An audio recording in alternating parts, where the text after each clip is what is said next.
To create a new scenario from a pre-configured template, starting from the homepage of SimOpti, we will navigate to the Projects tab,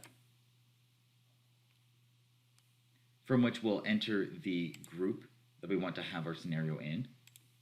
So in this case, we'll put it in our training group, and we will add a scenario. And from this menu, we'll actually select this button right here to select a template to create the model scenario from. From this menu, we'll have our pre-configured templates within this folder structure, where we can select the template that we wish. And then we'll scroll down to the bottom and click OK.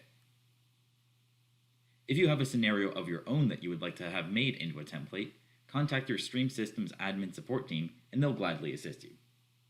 So from here, we want to create a facility simulation.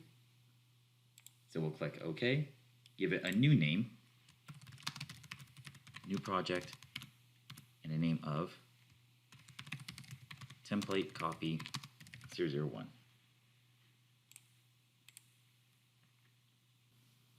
And now that we've saved, we can enter the new file that